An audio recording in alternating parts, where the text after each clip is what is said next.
Tikinti üçün torpağın sənədi var, ancaq torpaq kadastrındakı məlumatlarda ziddiyyət səbəbindən çıxarış ala bilmirsiniz. Artıq problem həllini tapır. 15 gün ərzində əmlaka çıxarış almaq mümkün olacaq.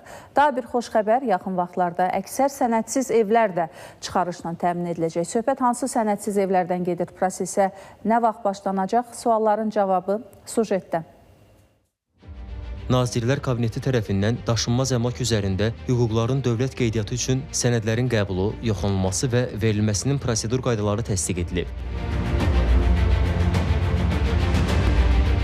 Millət vəkili Vüqar Bayramovun sözlərinə görə bəzi hallarda əmlakının qeydiyyata alınması ilə bağlı vətəndaş müraciəti olunur və həmin müraciətdə eyni zamanda təqdim etdiyi sənədlərdə əmlakın yerləşdiyi torpaqda tikintiyə icazənin verilməsi də öz əksini tapır. Əvvəlki qaydalarda bu halda əgər dövlət qurumunda olan məlumatlar vətəndaşın təqdim etdiyi məlumatlarla üst-üstə düşmürdüsə, dövlət qurumu tərəfindən avtomatik olaraq imtina cavabı verilirdi. Qanunda edilən dəyişikliklə bu problem də tamamilə öz həllini tapacaq. Dövlət qurumu həmin məlumatın dəqiqləşdirilməsi ilə bağlı digər qurumlarla, o cümlədən arxiv idarəsinə sorğu göndərəcək.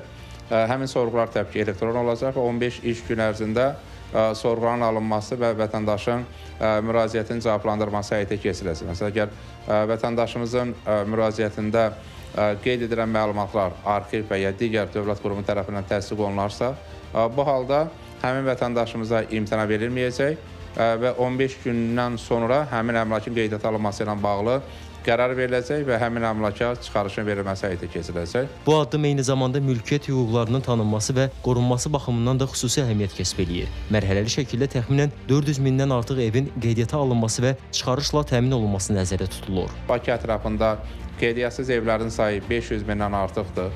İlkin qiymətləndirmələrə görə onların təxminən 70 mini təhlükəli ərazilərdə yerləşir. Bunlar neft buruqlarına yaxın və ya iri nəqliyyat qovşaqlarına və ya iri elektrik xətlərinə yaxın inşa edilən evlərdir. Həmin evlərlə bağlı təbii ki, ayrıca bir sənədin qəbul ediləcəyi gözlənir. Birinci mərhələdə məhz təhlükəli ərazilərdə yerləşməyən evlərin, xüsusən də həyət evlərinin qeydiyyata alınması ilə bağlı konsepsiyanın təsdiq ediləcəyi gözlənilir. Sənəd imzalandıqdan sonra yalnız Bakı və Bakı ətrafında 100 mindən artıq evin qeydiyyata alınması reallaşacaq. O da qeyd olundu ki, ilkin mərhələdə 2001-ci il yanvarın 1-i tarixinədək təsdiq edici sənədi olan evlər çıxarışla təmin olunacaq. Sonrakı mərhələlərdə isə digər sənədsiz evlərə çıxarışlar veriləcək. Xatırladaq ki, evlərin sənədsiz olması həm də vergidən yayınma hallarına gətirib çıxarır. Odur ki, sənədləşmə dövlət büdcəsinə milyonlarla əmlak vergisinin cəlb edilməsinə də yol açmış olardı. Məhəmməd Hacızadə, Qərib Cavadov, ATV Xəbər.